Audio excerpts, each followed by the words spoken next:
America മുന്നോട്ട് വെച്ച 60 ദിവസത്തെ വെടിനിർത്തൽ ധാരണ ഹമാസ് അംഗീകരിക്കുന്നില്ലെന്ന് ഇസ്രയേൽ പ്രധാനമന്ത്രി ബെഞ്ചമിൻ നെതന്യാഹു. പോപ്പ് ലിയോയുമായി ബെഞ്ചമിൻ നെതന്യാഹു ബന്ദികളുടെ മോചനം സംബന്ധിച്ച വിഷയങ്ങൾ സംസാരിച്ചിരുന്നു. ശേഷം ബെഞ്ചമിൻ നെതന്യാഹുവിന്റെ ഓഫീസ് പുറത്തുവിട്ട വിശദീകരണത്തിലാണ് ഹമാസ് സഹകരിക്കുന്നില്ലെന്ന് വ്യക്തമാക്കിയത്. ജീവിച്ചിരിക്കുന്നവരും മരിച്ചവരുമായി 50ഓളം ബന്ദികളാണ് ഹമാസ് കസ്റ്റഡിയിലുള്ളത്.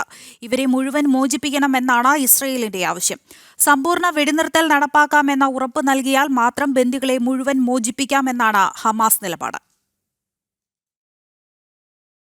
فتول عنهم حتى حين وأبصرهم فسوف يبصرون أفبعذابنا يستعجلون فإذا نزل بساحتهم فساء صباح المنذرين الحمد لله رب العالمين ليس بغافل سبحانه عما يعمل الظالمون وكان حقا عليه نصر المؤمنين والصلاة والسلام على نبينا المجاهد الشهيد وعلى آله وصحبه ومن جاهد جهاده إلى يوم الدين وبعد.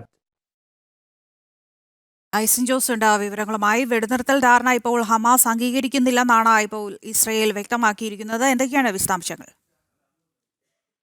ഇക്കഴിഞ്ഞ ദിവസം ഇസ്രായേലിന്റെ പ്രധാനമന്ത്രി ബെഞ്ചമിൻ നെതന്യാഹു പോപ്പ് ലിയോയുമായി ടെലിഫോൺ സംസാരിച്ചിരുന്നു. ഈ ടെലിഫോൺ സംഭാഷണത്തിന്റെ വിശദാംശങ്ങൾ പുറത്തുവിട്ടതിലാണ് അന്തിമമായ ഒരു നിലപാട് ഇസ്രായേലിന്റെ ഭാഗത്തു നിന്ന് ഇപ്പോൾ പുറത്തു വന്നിരിക്കുന്നത്. വെടിനിർത്തൽ ധാരണ, അതായത് നേരത്തെ ഉണ്ടായിരുന്ന 60 ദിവസത്തെ വെടിനിർത്തൽ ധാരണ, ട്രംപ് മുന്നോട്ട് വെച്ച ധാരണ അംഗീകരിക്കുന്നില്ല എന്നൊരു വിശദീകരണമാണ് പോപ്പിന് ഇസ്രായേൽ നൽകിയിരിക്കുന്നത്. ഇത് കാരണം എന്ന് പറയുന്നത് ബന്ദികളുടെ മോചനം സംബന്ധിച്ച തർക്കമാണ്. മുഴുവൻ ബന്ദികളുടെയും മോചനം യാഥാർത്ഥ്യമാക്കണമെന്നൊരു നിലപാടാണ് ഇസ്രായേലിന്റെ ഭാഗത്തു നിന്നുണ്ടാകുന്നത്. എന്നാൽ ഹമാസ് ഇക്കാര്യത്തിൽ ഒട്ടും അനുകൂല നിലപാടല്ല സ്വീകരിക്കുന്നതെന്നാണ് അറിയിച്ചിരിക്കുന്നത്. മാത്രമല്ല, ഇപ്പോൾ നമ്മൾ കേട്ടതുപോലെ ഉബൈദയുടെ ആ മറുപടി, ഹമാസിന്റെ വക്താവിന്റെ മറുപടിയിലും അത് തന്നെയാണ് പറയുന്നത്. അതായത് ഹമാസ് പൂർണ്ണമായും ബന്ദികളുടെ മോചനം യാഥാർത്ഥ്യമാകണമെങ്കിൽ ശാശ്വത സമാധാനത്തിനുള്ള ധാരണയിൽ എത്തണമെന്നാണ്.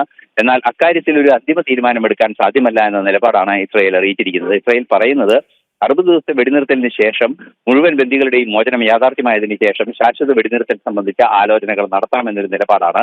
ഈ ഒരു തർക്കമാണ് ഇരു രാജ്യങ്ങളും തമ്മിൽ നിലനിൽക്കുകയും അല്ലെങ്കിൽ ഹമാസും ഇസ്രായേലും തമ്മിൽ നിലനിൽക്കുകയും ഈ തർക്കം പരിഹരിക്കപ്പെടാതെ തുടരുകയും ചെയ്യുന്നതിന്റെ പശ്ചാത്തലത്തിലാണ് ഈ ഹമാസ് ഇസ്രായേൽ സംഘർഷം നീണ്ടുപോവുകയും ചെയ്യുന്നത്. ഈ ഒരു സാഹചര്യത്തിൽ അമേരിക്കയുടെ കുറെ കൂടി കാര്യക്ഷമമായ ഇടപെടൽ വൈകാതെ ഉണ്ടാകുമെന്ന് തന്നെയാണ് മനസ്സിലാക്കാനും സാധിക്കുന്നത്.